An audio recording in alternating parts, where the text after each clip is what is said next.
प्रिय विद्यार्थियों, हिंदी साहित्य BA तृतीय वर्ष की कक्षा में आपका स्वागत है। आज हम सुमित्रानंद पंत की कविता परिवर्तन का अध्ययन करेंगे। प्रिय विद्यार्थियों, परिवर्तन कविता पंत के पल्लव नामक संग्रह से ली गई है और पल्लव की रचनाओं में प्रस्तुत कविता परिवर्तन बहुत ही महत्वपूर्ण स्थान रखती है। और ये कविता अर्थात परिवर्तन पंत जी की श्रेष्ठ रचनाओं में से एक मानी जाती है। विविध प्रतीकों और उपमानों का प्रयोग करके कवि ने परिवर्तन की व्याख्या का प्रयास किया है। स्वयं पंत जी ने इस कविता के संबंध में लिखा है कि ये मेरे मानसिक परिवर्तन का भी प्रतीक है। अर्थात किस तरह से इससे पहले की रचनाओं में जो एक कैशोर्य प्रेम और बाल सुलभ जो कल्पना मिलती है पूर्व की रचनाओं में मिलती है, परंतु पल्लव की जो रचनाएं हैं अधिकांशतः उनकी प्रौढ़ रचनाएं हैं और छायावादी रचनाओं में परिगणित होती है। इस दौरान कवि के मन में दार्शनिक जिज्ञासा का उदय होने लगता है। कवि इस कविता में और यहाँ इस दौरान प्रत्येक वस्तु को दार्शनिक दृष्टि से देखता है और उसके पीछे के जो रहस्य है उनको जानने की कोशिश करता है। जैसा कि हमने नौका विहार कविता में देखा था कि कवि अंत में जाते जाते दार्शनिक बन जाता है, दार्शनिक विचारधारा प्रस्तुत करता है। नौका विहार कविता में भी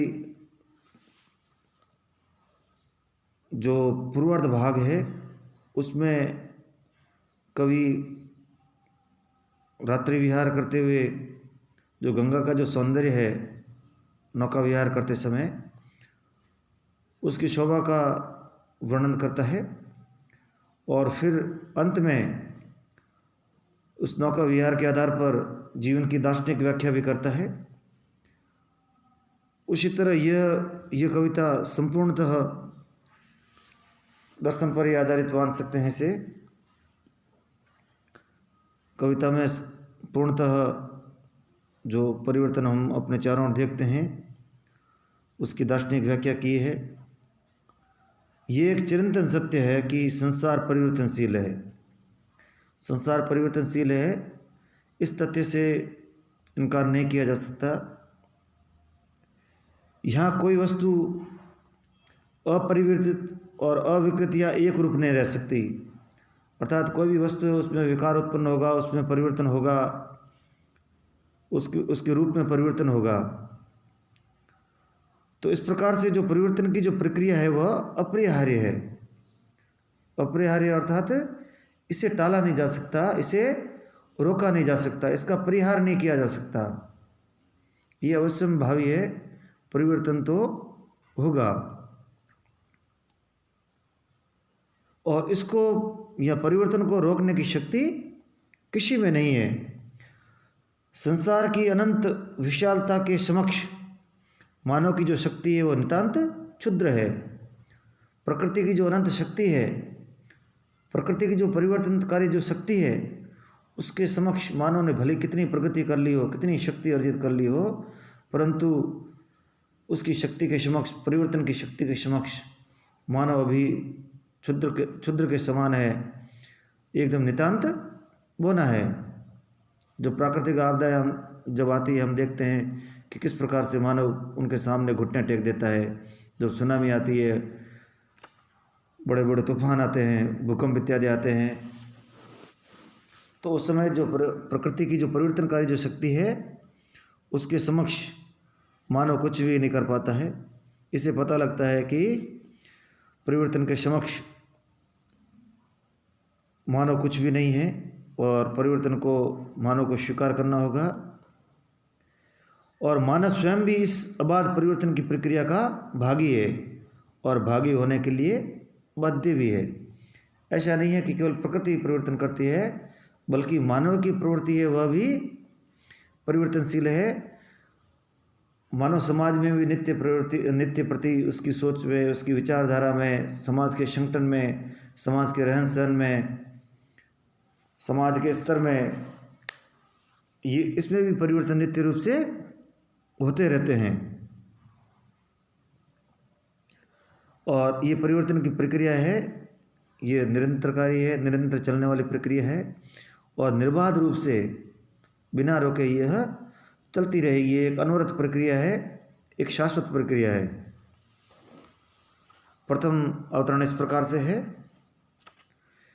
विश्वमय है परिवर्तन, अतल से उमड़ अकूल अपार, मेघ से विपुलाकार, दिशावधि में पल विविध प्रकार, अतल में मिलते तुम अविकार। विश्वमय, विश्वमय है परिवर्तन, विश्वमय यानी विश्वव्यापक। यहाँ जो परिवर्तन है उसको विश्वव्यापक कहा गया है, अर्थात परिवर्तन के प्रभाव से कोई भी वस्तु मुक्त नहीं है। इसका प्रभाव विश्व की प्रत्येक वस्तु में है, प्रत्येक वस्तु पर पड़ता है और उस परिवर्तन से मुक्त एक भी वस्तु नहीं है। अतः जो परिवर्तन है वह विश्वव्यापी है, विश्वात्मक है। विश्वमय है परिवर्तन, अतल से उमड़ अकूल अपार। अतल का अर्थ गंभीर सागर, जिसका कोई तल नहीं है। अतल से उमड़ अकूल, अकूल नहीं जिसका कोई कूल नहीं है, अर्थात कोई किनारा नहीं है। कूल का अर्थ होता है किनारा, और अकूल यानी जिसका कोई किनारा, कोई तट नहीं है। अपार, जिससे पार पाना मुश्किल है, जिसको लांघा नहीं जा सके। अतल से उमड़ अकूल अपार, मेघ से विपुलाकार। यहाँ जो परिवर्तन है विपुल, विपुल यानी विशाल, विपुलाकार का अर्थ हो गया विशाल आकार का। जो परिवर्तन है वह मेघ के समान विशाल आकार का है, विपुल आकार का है परिवर्तन। तो अतल से उमड़ अकूल अपार, मेघ से विपुल आकार। जो परिवर्तन की जो महान शक्ति है वह सागर से उठने वाली जो प्रलयकारी जो बादलों की जो घटा है, जो घनघोर घटा है, उसके समान है। दिशावधि में पल विविध प्रकार। दिशावधि यानी दिशा ही जिसकी अवधि है, दिशा ही जिसका समय है।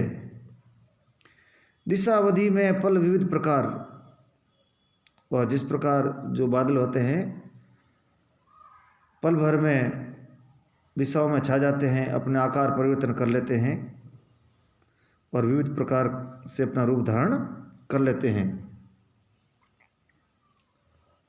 दिशावधि में पल विविध प्रकार। दिशावधि या जो समस्त जो दिशाएं हैं उनमें व्यापक होकर जिस प्रकार से जो घनघटा है वह दिशा को ही अवधि मानती है और सारे संसार में व्याप्त हो जाती है। अर्थात जो घनघटा है, बादलों की जो घटा है, उसके लिए दिशा ही अवधि है और पल भर में ही समस्त दिशाओं में व्याप्त हो जाती है। उसी प्रकार से जो परिवर्तन है वह भी इन घनघोर घटाओं के समान है, उसका प्रभाव भी समस्त दिशाओं में छाया हुआ है। अतल में मिलते तुम अविकार। अतल का अर्थ जिसका कोई तल नहीं है, अगाध, गहरा। अतल में मिलते तुम अविकार। अविकार यानी जिसमें कोई विकार उत्पन्न न हो। तो यहाँ पर परिवर्तन को अविकार कहा गया है। ये जो सृष्टि है, ये जो प्रकृति है, विश्व में जो भी व्याप्त है वस्तुएं वे सारी क्या है, विकारमय है। विकार का अर्थ होता है जिसमें परिवर्तन हो। लेकिन जो परिवर्तन स्वयं है उसके जो नियम है वो कैसे हैं, अविकारी है। परिवर्तन, कवि कहता है कि हे परिवर्तन, तुम्हारे जो नियम हैं वे परिवर्तनहीन है, निर्विकार है। अर्थात परिवर्तन के नियम, जो परिवर्तनकारी नियम है, उन नियमों में कभी भी बदलाव नहीं होता है। परिवर्तन का नियम यह है कि बदलाव होके रहेगा।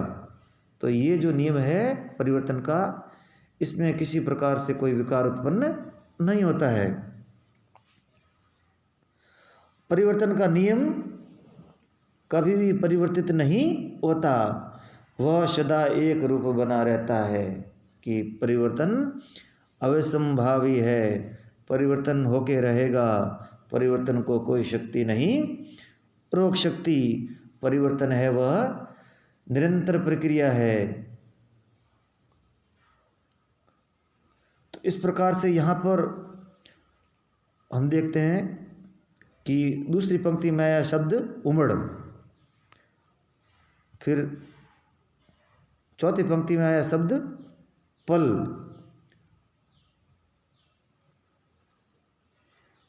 और अंतिम पंक्ति उसके अंदर शब्द आया है मिल। तो यहाँ उमड़, पल और मिल, इन तीन शब्दों के माध्यम से, उमड़ के माध्यम से कवि सृष्टि, और पल के माध्यम से स्थिति, और मिल के माध्यम से या मिल शब्द द्वारा जो संहार है उसका संकेत दे रहा है। यानी सृष्टि में तीन चीज़ें कह सकते हैं हम।